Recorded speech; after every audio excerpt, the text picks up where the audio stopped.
Hi friends, Delhi police की इस बढ़िया वीडियो में आपका एक बार फिर से आपका स्वागत है। आपको इस वीडियो के माध्यम से दिल्ली पुलिस की सभी डिटेल बताई जाएंगी।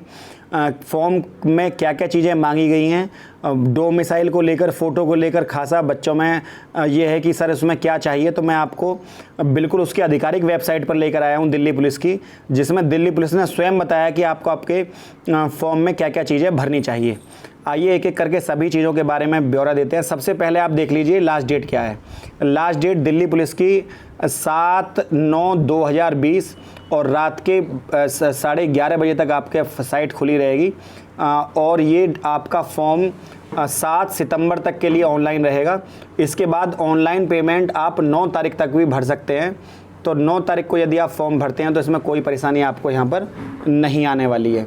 तो फ्रेंड्स, सबसे इम्पोर्टेंट चीज़ जो आपको देखने के लिए मिलेगी वो यही है कि आप अपना फॉर्म समय से ही भर लें, क्योंकि 1 तारीख से फॉर्म ऑनलाइन होने शुरू हुए हैं और आपका 7 तारीख तक फॉर्म भरे जाएंगे, 7 सितंबर तक। इसके अलावा date of computer based examination, जो कंप्यूटर बेस्ड एग्जामिनेशन है वो आपका 27 नवंबर को होगा और 27 नवंबर से लेकर 14 दिसंबर तक आपके एग्ज़ाम चलेंगे। और date of computer based examination का मतलब है कंप्यूटर पर आपका एग्ज़ाम ये होने वाला है। तो अभ्यर्थियों में काफ़ी ये था कि सर क्या मांगा गया है इसमें। इसके अलावा जो नेक्स्ट अपडेट डिटेल जो बच्चे मांग रहे थे वो पदों का ब्यौरा है। इसमें जनरल की, ईडब्ल्यूएस की, ओबीसी की, एससी की सबकी सीट है, ये तो आपको पहले ही पता होगा। पे ग्रेड जो है इसका वो 21,700 से लेकर 69,100 तक है। पे लेवल 3 में आता है। 7वां वेतन आयोग इसके ऊपर लग चुका है। तो आपको अभी जो सैलरी मिलेगी वो 35 से 40 हज़ार के बीच में आपको सैलरी शुरू में दी जाएगी। टोटल वैकेंसी आपकी 5,846 हैं। काफ़ी वैकेंसी हैं, जिसमें 10% कोटा एक्स सर्विसमैन का, 10% कोटा अलग अलग मेल फीमेल कांस्टेबल सभी को यहाँ पर छूट दी गई है। एज लिमिट के बच्चे बात कर रहे थे, तो एज लिमिट 21 से 25 साल है और ये 1 जुलाई 2020 को मेंशन करी जाएगी कि 1 जुलाई 2020 को आपकी एज कितनी है। तो 1 जुलाई 2020 को आपकी एज 25 साल हुई हो और इसमें दोनों डेटें सम्मिलित हैं। मतलब आपका जन्म जो हुआ हो वो 2 जुलाई 1995 से लेकर 1 जुलाई 2002 के बीच में हुआ हो।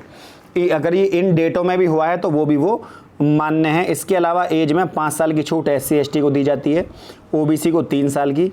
अगर कोई बच्चा स्टेट लेवल पर स्पोर्ट्समैन खेला हुआ है, sportsman district who have represented A state at the national level और कंट्री और इंटरनेशनल लेवल, 5 साल की छूट उसको यहाँ पर दी जाती है अभ्यर्थी को।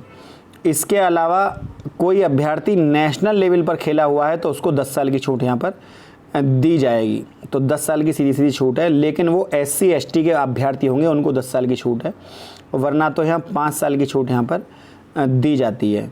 इसके अलावा दिल्ली पुलिस का कोई डिपार्टमेंटल कैंडिडेट है, अगर वो अप्लाई कर रहा है, मान लो 4th श्रेणी में है और सिपाही के लिए वो अप्लाई कर रहा है, तो उसको वो 40 साल तक देख सकता है।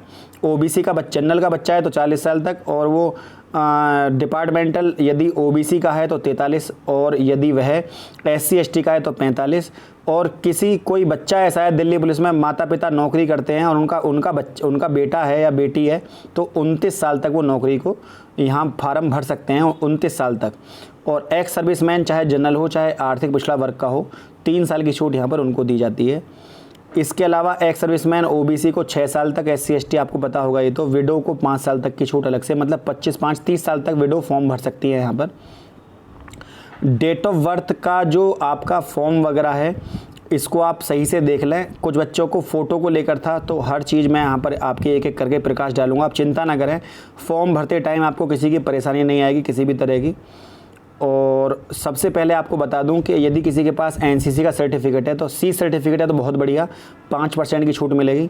यदि उनके पास एनसीसी का बी सर्टिफिकेट है तो 3% की छूट मिलेगी, और एनसीसी का यदि ए सर्टिफिकेट है तो 2% की छूट मिलनी यहाँ पर तय है, कोई प्रॉब्लम नहीं है। और ये छूट काफ़ी अच्छी रहती है। और फ़ोटो जो बच्चों के नहीं हो रहे हैं वो फ़ोटो मैं आपको बता दूं, 20 KB से लेकर 50 KB के बीच में जेपीजी का वो फॉन्ट होना चाहिए। उस फोटो का जो साइज है वो जेपीजी फॉर्मेट में होना चाहिए। जेपीजी फॉर्मेट में होगा तो 20 KB से 50 KB अपलोड हो जाएगा। दूसरा फ़ोटो जो होना चाहिए वो करंट का फ़ोटो होना चाहिए, जब आप फॉर्म भरा रहे हैं उसी के आसपास उसी महीने का फ़ोटो हो तो भी चल जाएगा, और उस फोटो के नीचे उसकी डेट ज़रूर लिखी हो। आपका जो डेट ऑफ फ़ोटो होती है DOP का मतलब है डेट ऑफ फोटोग्राफ, तो DOP वहाँ पर ज़रूर लिखी हो फोटोग्राफ में, तो आप यहाँ पर फॉर्म अच्छे से भर पाएंगे। मैं आपको साथ में लिखा देता हूँ, देखो इसमें लिखा हुआ है कि the photograph should be without cap, बिना चश्मे के बिना टोपी के, both ears can be visible, दोनों कान दिख रहे हों आपके। The date on which of photograph has been taken should be printed on the photograph, मतलब जिस डेट को फ़ोटो खिंचा है वो डेट फोटोग्राफ के ऊपर होनी ज़रूरी है, फ़ोटो के ऊपर डेट लिखनी बहुत ज़रूरी है। ये आप ना भूलें, कभी कभी छोटी छोटी गलतियाँ आपकी नुकसान कर देती हैं। साइबर कैफ़े पर जाते हैं, उनको पता नहीं होती पूरी नॉलेज और वो फॉर्म भर देते हैं, तो आपको यहाँ पर साफ साफ लिखा हुआ है कि आपकी जो डेट ऑफ फ़ोटो है ये यहाँ पर होनी अनिवार्य है। आप देख सकते हैं डेट ऑफ फोटोग्राफ, तो DOP बोलते हैं इसको, आप इसको शॉर्ट में लिख लेना DOP मतलब डेट ऑफ फ़ोटो, और उसके सामने वो डेट लिख देना। जैसे कि 4 तारीख है आज, तो आप लिखेंगे 4/8/2020। इसमें आप चाहें तो ये सेमी कोलन लगा सकते हैं, चाहो तो ऑब्लिक के डंडे भी लगा सकते हैं। इसके अलावा कैंडिडेट को यहाँ पर बताया जाता है कि आपको फॉर्म 7 तारीख तक भर देना है, 7 सितंबर तक, उसके बाद फॉर्म मान्य नहीं होगा। जनरल के लिए 100 रुपये की फ़ीस है, बाकी सब के लिए कोई फ़ीस नहीं है, 0 है। इसके अलावा अलग अलग रीजनल से अलग अलग हैं। जो बच्चा उत्तर प्रदेश का है उसके लिए मैं आपको बता देता हूँ, वाराणसी दरभंगा रीजनल कमिश्नर यही लगेगा, महात्मा गांधी मार्ग, केंद्रीय सदन प्रयागराज, तो ये इनका एड्रेस ऑफ रीजनल ऑफिस है SSC का। यहाँ के लिए फॉर्म दे होंगे, SSC ही इस परीक्षा को करा रही है, तो समय सब। अब बात आती है सिलेबस की। सिलेबस मैं आपको बता दूं 90 मिनट का एग्ज़ाम होगा, जिसमें 50 क्वेश्चन होंगे, 50 क्वेश्चन होंगे GK के, जिसमें करंट अफेयर भी शामिल है। तो करंट अफेयर कम से कम भी इसमें आपका 15 नंबर का करंट अफेयर होगा। और ये बात आप ज़रूर ध्यान रखें, जैसे कि आप इकोनॉमिक्स पढ़ रहे हैं, अर्थशास्त्र, तो अर्थशास्त्र में जितने भी हमारे समझौते करंट में हुए हैं वो करंट अर्थशास्त्र भी पूछेगा करंट वाली, और जितने भी हमारे समझौते हुए हैं, सैन्य अभ्यास हुए हैं, कोविड-19 को लेकर काफ़ी क्वेश्चन आएंगे, 1-2-4 कुछ सवाल इसके भी लेकर भी आएंगे। उसके अलावा जो ऑस्ट्रेलियन ओपन वगैरह जो गेम्स वगैरह होते हैं उसमें भी आप ध्यान रखना। इसके अलावा जो जनरल नॉलेज के 50 क्वेश्चन आएंगे 50 नंबर के, रीजनिंग के 25 क्वेश्चन आएंगे 25 नंबर के, एक क्वेश्चन 1 नंबर का है। आपका 15 क्वेश्चन आएंगे 15 नंबर के, और आपका जो कंप्यूटर की नॉलेज होती है वो 10 क्वेश्चन आएंगे 10 नंबर के। 90 मिनट का आपका एग्ज़ाम होगा, 1.5 घंटे का, और आपका 0.4 1/4 की नेगेटिव मार्किंग होगी। तो 0.25 की नेगेटिव मार्किंग का मतलब ये होता है, आप देख सकते हैं नीचे लिखा हुआ है 1.25 की नेगेटिव मार्किंग। इसका अर्थ यहाँ पर ये निकलता है कि यदि आपने 4 क्वेश्चन गलत कर दिए, तो एक सही जो आपका होगा उसके नंबर वहाँ से काट लिए जाएंगे। तो 4 गलत होने पर एक सही आपका क्वेश्चन कट जाएगा। तो ये यहाँ पर नियम होता है कि 4 गलत करेंगे तो एक सही। 0.4 का मतलब ये है। इंग्लिश और हिंदी दोनों में आपका एग्ज़ाम खुलकर आएगा, जो भी आप लैंग्वेज चूज़ करना चाहें। करंट अफेयर में साफ साफ लिखा हुआ है यहाँ पर Indian economy, Indian general policy, Indian constitution, scientific, सब कुछ है। लेकिन आप जो ये कोर्स है, कोर्स के अनुसार पढ़ेंगे तो ज़्यादा अच्छा है। कोर्स में आप देख लीजिए क्या लिखा हुआ है, the test will be included relating India and its neighbour countries, Bharat उसके पड़ोसी देशों के साथ, खेल, इतिहास, culture, geography, Indian economy, general policy, polity जो सामान्य राजनीतिक विज्ञान है, भारतीय संविधान विज्ञान अनुसंधान संस्थान को लेकर। These questions will be such that they do not require a special study, कोई अलग से पढ़ने की आवश्यकता नहीं है, साफ साफ लिखा हुआ है। रीजनिंग में जो सिंपल रीजनिंग की बुक आती है, RK झा टाइप में कोई भी बुक ले लीजिए आप, उससे कवर हो जाएगा आपका। इसके अलावा न्यूमेरिकल एबिलिटी है, मैथ में आपका ज़्यादा कुछ नहीं है। नंबर सिस्टम है आपका, होल नंबर्स है, कंप्यूटेशन, डेसिमल, अनुपात समानुपात है आपका, फंडामेंटल अर्थमेटिक ऑपरेशन है, सिंपल जो सरलीकरण हो बोलते हैं हम जिसको सरलीकरण है, परसेंटेज है, परसेंटेज प्रतिशतता, अनुपात समानुपात है, एवरेज है, प्रॉफिट एंड लॉस है, रेशियो, टाइम, मतलब जितना थोड़ा बहुत मैथ की उम्मीद करी जाती है, खासा एडवांस नहीं है इसमें, ज़्यादा एडवांस की तो कोई एक्सरसाइज यहाँ पर ली नहीं गई है। मेंसुरेशन लिया गया है थोड़ा सा बस एक। इसके अलावा क्षेत्रफल में ज़्यादा क्वेश्चन नहीं आते हैं। बाकी सिंपल बेसिक चीज़ें जो बच्चा आउटसाइड से मैथ होगा उनने अंकगणित पढ़ा होगा, प्रारंभिक अंकगणित, तो परीक्षा को पास कर ले जाएगा। बाकी थोड़ी मेहनत कर लें आप, सिलेबस के बाहर ना पढ़ें आप, सिलेबस अच्छे से देख लें, वीडियो का स्क्रीनशॉट ले लें आप। स्क्रीनशॉट को लेने के बाद एक स्क्रीनशॉट आप यहाँ से ले लें और एक स्क्रीनशॉट आप यहाँ से भी ले सकते हैं, और ये आपका सारा कोर्स कवर हो जाएगा इसमें। और वीडियो को रोकने पॉज करके आप ले सकते हैं स्क्रीनशॉट। इसके अलावा जो आपका कोर्स है, कोर्स के अलावा ना कोई बुक ना खरीदा मार्केट से जिस पर दिल्ली पुलिस लिख रही हो। 1 साल पहले किताबें छप जाती है, उन्हें कोर्स सिलेबस की पता नहीं होता। तो आप दिल्ली पुलिस की किताब वो खरीदें जिसमें आपका कोर्स छपा हुआ हो, जिसमें ये कोर्स प्रिंटेड है, जिसमें जो आप अपने कोर्स से मिलान कर लें, जिसमें कोर्स प्रिंटेड है। कई बार पहले पन्ने को प्रिंट कर देते हैं कोर्स से, अंदर का मैटर कुछ और होता है, तो आप मैच कर लें अच्छे से जब खरीदें किताब को। इसके अलावा जो दौड़ है, हाई जंप लॉन्ग जंप है, 1600 मीटर की दौड़ है, 6 मिनट में करनी है। लॉन्ग जंप 14 फीट है और 3 फुट 9 इंच की आपकी हाई जंप है। अच्छे से तैयारी करके जाएं। एक बार फिर बता देता हूँ, 1600 मीटर की दौड़ है 6 मिनट की, लॉन्ग जंप है 14 फीट और हाई जंप है आपकी 3 फुट 9 इंच। तो ये आपको घर से तैयारी कर, थोड़ा सा जब आप घर पे तैयारी करके जाएं तो 14 की जगह 15 फीट की तैयारी करके जाएं, इसकी लगभग 4 फुट की तैयारी करके जाएं आप, तब वहाँ पर आप, क्योंकि बच्चा होपलेस हो जाता है कूदने में वहाँ पर, तो अच्छे से आप अच्छे से तैयारी करके जाएं। ज़्यादा अच्छा तैयारी कर जाएंगे ज़्यादा अच्छा होगा। हाइट 170 सेंटीमीटर होनी चाहिए, इससे कम जो है वो मान्य नहीं है।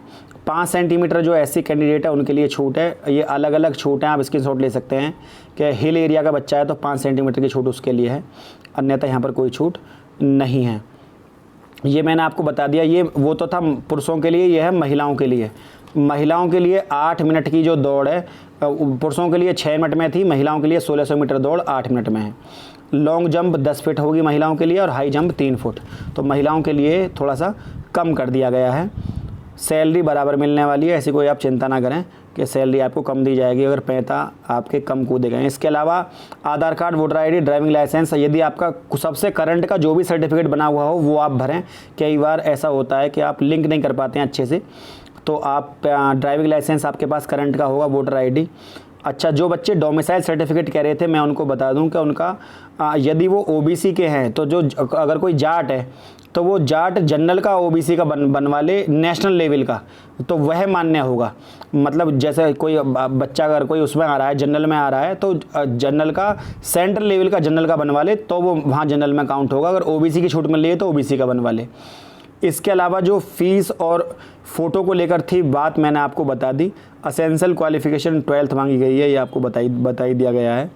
मतलब पूरा जो आधिकारिक वेबसाइट है उससे मैं आपको ये नॉलेज दे रहा हूँ, तो आपको किसी भी तरह की कोई प्रॉब्लम यहाँ पर होने वाली नहीं है। डेट ऑफ बर्थ आप अपना सही से भरें, ठीक है। और डेट ऑफ बर्थ में यदि गलती होती है तो वो मान्य नहीं होगी, क्योंकि यही चीज़ें बाद में जाकर प्रॉब्लम क्रिएट करती हैं। इसके अलावा एक इम्पोर्टेंट नॉलेज जो देनी थी, देखो ये फॉर्म भरने का तरीका है। सबसे पहले आप यहाँ अपना आधार कार्ड भरेंगे, ये आधार कार्ड यस और नो भरेंगे, आधार कार्ड का नंबर, आधार कार्ड का वेरीफाई आधार कार्ड नंबर यहाँ पे दोबारा भर देंगे। वोटर आईडी है तो वोटर आईडी नंबर, नेम भरेंगे अपना, वेरीफाई नेम भरेंगे आप अपना। Have you ever change name, नाम चेंज किया है अपना, यहाँ भर देंगे आप। फादर्स नेम आप यहाँ भरेंगे। इसके अलावा father's name, mother's name, verify mother's name, तो आप दोबारा लिखेंगे नाम ताकि गलती ना हो किसी भी तरह की। डेट ऑफ बर्थ भरेंगे आप अपनी। इसके बाद डेट ऑफ बर्थ का 10th जो 10वीं का मैट्रिकुलेशन का नंबर है वो आप यहाँ भरेंगे, और उसका वेरीफाई नंबर दोबारा, वेरीफाई का मतलब है दोबारा भरेंगे, उसको वेरीफाई करेंगे आप सही कर भरा गलत। रोल नंबर भरेंगे आप उसका 10वीं का और वेरीफाई करेंगे फिर रोल नंबर को। इसके अलावा आप पासिंग आपने कौन सी ईयर में किया है, फिर जेंडर भरेंगे अपना मेल फीमेल, एजुकेशन क्या है आपकी वो भरेंगे, मोबाइल नंबर भरेंगे, और मोबाइल नंबर के अलावा मोबाइल को वेरीफाई करेंगे, जीमेल आईडी, फिर आप इसको सेव कर देंगे और आपका ये फॉर्म भर जाएगा। इसके अलावा कैटेगरी भरेंगे आप और वेरीफाई करेंगे कैटेगरी को दोबारा, दो बार इसलिए मांग रहे हैं ताकि आप गलती ना करें। और ये नहीं है कि लगातार टिक कर दें, आप देख लें कभी। नेशनलिटी जो है वो भारतीय है, ये आप देखेंगे यहाँ पर। डिसेबिलिटी देखेंगे आप, और परमानेंट एड्रेस अच्छे से भरेंगे आप पूरा फॉर्म भरने के बाद। डिस्ट्रिक्ट पिन कोड और डिस्ट्रिक्ट पिन कोड वगैरह सब कुछ भरने। यहाँ पर आप इसको फॉर्म को सेव कर देंगे। सेव करने के बाद आपका फ़ोटो का खुल कर आएगा, फिर आप यहाँ पर देख लेना 3.5 बाई 4.5 मांगी गई है। 20 KB से 50 KB का फ़ोटो होना चाहिए, और फ़ोटो के ऊपर डेट ज़रूर हो, उस दिन की डेट हो जिस दिन का, कोई कैप या चश्मा ना लगा हुआ ना हो, JPG की फॉर्म हो फ़ोटो की। यहाँ पर आप कर देंगे, फिर आप उसको सेव कर देंगे। और आई एग्री पर जब तक आप टिक नहीं करेंगे, यहाँ पर आपका आई एग्री पर आपको टिक करना है और फाइनल सबमिट यहाँ पर कर देना है। आपका फॉर्म भर गया। अब आप फॉर्म भरने के बाद भूल जाइए और तैयारी करिए बढ़िया तरीके से। तो सबसे इम्पोर्टेंट बात यही थी, फॉर्म भरना इम्पोर्टेंट नहीं है, उस परीक्षा को पास करना सबसे इम्पोर्टेंट चीज़ है।